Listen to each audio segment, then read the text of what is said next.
Hello friends, कैसे हो आप सब। I hope you will are good. आज की जो हमारी क्लास है वो है TGT इंग्लिश स्टेट स्पेशल, जिसके लिए काफ़ी ज़्यादा कमेंट और रिक्वेस्ट आई थी। सबसे पहले हम बात करते हैं कि टेट है वो कब हुआ। तो हमारा जो टेट है वो 1 और 2 जैन को रखा गया है। मीन्स 1 जैन को हमारा टेट का एग्ज़ाम होना है, एचटेट का। तो यहाँ हम देखते हैं कि गाइज जो TGT इंग्लिश एचटेट का जो सिलेबस है वो हम देखते हैं कि 3 पार्ट में हम डिवाइड करेंगे, ग्रामर, NCERT और लिटरेचर। और इन्हीं में जो हमारे 60 मार्क्स हैं वो कवर होते हैं, क्योंकि ये क्या है हमारा सब्जेक्ट स्पेसिफिक। जो 60 मार्क्स का आता है ना, यहाँ हम 90 नंबर की बात नहीं कर रहे हैं, हम 60 नंबर की बात कर रहे हैं। तो हम देखते हैं कि सबसे ज़्यादा जो डोमिनेटेड पार्ट रहता है वो हमारा ग्रामर का। ग्रामर सबसे ज़्यादा वेटेज रखती है मार्क्स की, सबसे ज़्यादा क्वेश्चन यहीं से आते हैं। तो यहाँ मैं ग्रामर की बात करती हूँ पहले। फर्स्ट ऑफ ऑल कि ग्रामर अराउंड 30 मार्क्स की आती है गाइज। और इसमें भी जो मेन टॉपिक रहता है हमारा, जो सबसे बड़ा टॉपिक रहता है, जहाँ से सबसे ज़्यादा 10 से 15 क्वेश्चन पूछ लिए जाते हैं, ठीक है, तो वो है हमारा पार्ट्स ऑफ स्पीच।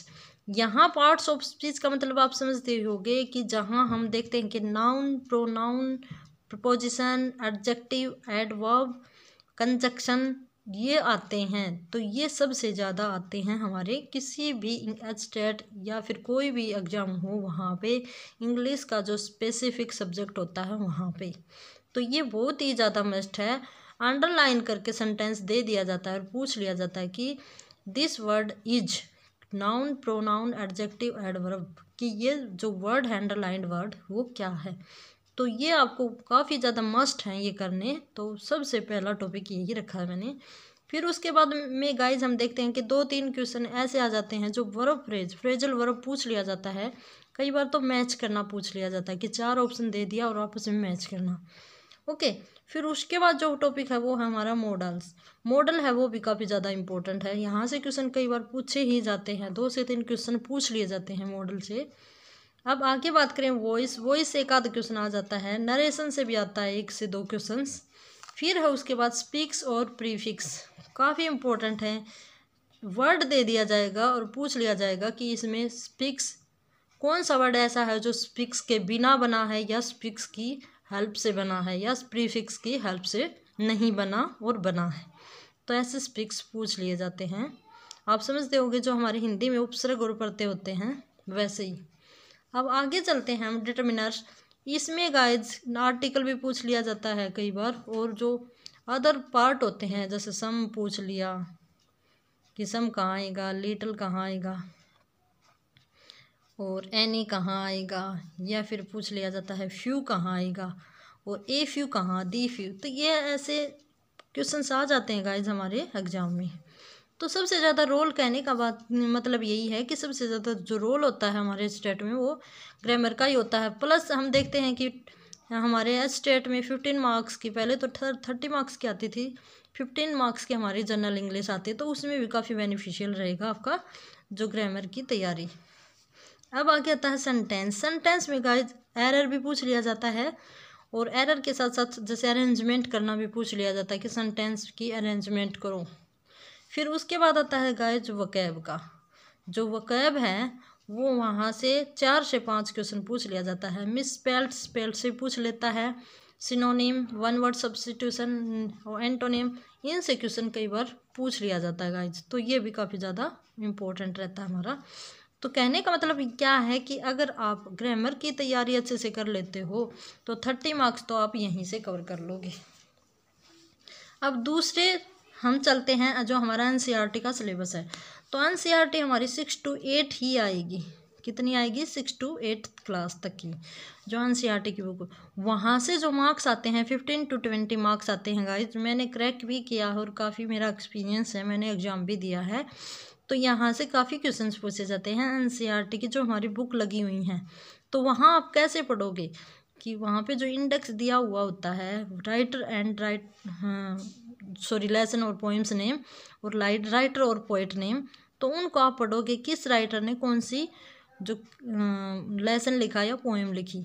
दूसरा हम देखते हैं कि जो मेजर थीम होती है ना, थीम को भी पूछ लिया जाता है कि उसमें मेजर कैरेक्टर कौन सा था, किस कैरेक्टर ने क्या किया। तो इसमें आपको आउटवर्डली थोड़ा सा व्यू लेना है कि ये चैप्टर है वो किस बारे में है और इसके के कौन कौन से इम्पोर्टेंट करेक्टर रहते हैं, बस इतना ही करना है। फिर उसके बाद हम चलते हैं लिटरेचर के ऊपर। जो हमारा लिटरेचर है वो 10 से 15 मार्क्स का आता है।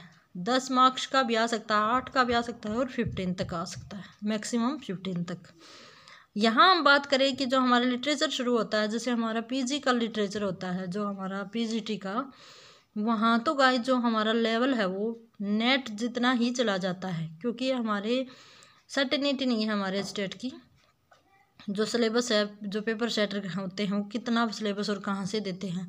लेकिन यहाँ हम जो पीछे जितने प्रीवियस पेपर हुए हैं उनके बेस पे कह सकते हैं कि एलिजाबेथन एज से ही या एक आधा क्वेश्चन चौसर से पूछ लिया जाता है।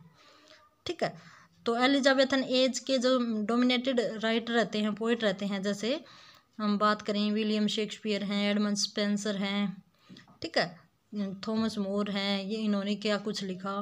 फिर उससे आगे हम देखें कि इम्पोर्टेंट जो राइटर रहते हैं, ड्रायडन रहते हैं, अलेक्जेंडर पोप हैं, सैमुअल जॉनसन है, बेन जॉनसन है, जॉन डन है। तो इनका आप ओवरव्यू ले लो, बस डीपली नहीं पढ़ना इनको, आप बस ओवरव्यू लो इनकी, इन्होंने जो वर्क लिखे हैं। फिर उनके बाद हम जॉन मिल्टन है, वो भी काफ़ी इम्पोर्टेंट रहते हैं। इसके बाद अगर हम बात करें रोमांटिक, जो रोमांटिक एरा है वहाँ से काफ़ी क्वेश्चन पूछे जाते हैं। जैसे हम बात करें विलियम वर्ड्सवर्थ की, ठीक है, वहाँ से काफ़ी क्वेश्चन पूछ लिया जाता है। फिर हम बात करें कि एस.टी. कोलरिज हैं और रॉबर्ट साउदी हैं, वहाँ से लेक पोइट कौन है, तो ऐसे करके क्वेश्चन पूछ लिया जाता है। तो आपको जो मैं आपको बता रही हूँ ना, जितने राइटर आप वो भी कर लोगे ना, तो भी आप, मैं श्योरिटी 100% कह सकती हूँ कि आपका टेट है वो निकल जाएगा। फिर उसके बाद हम बात करें forms of literature. Forms of literature है गाइस, यहाँ हमें ये देखना है कि ड्रामा की डेफिनेशन क्या है, किसको लिटरेरी टर्म कहते हैं, या फिर कोई लिटरेरी टर्म किसी राइटर ने दे दी तो उसके बारे में नॉलेज होना ज़रूरी है।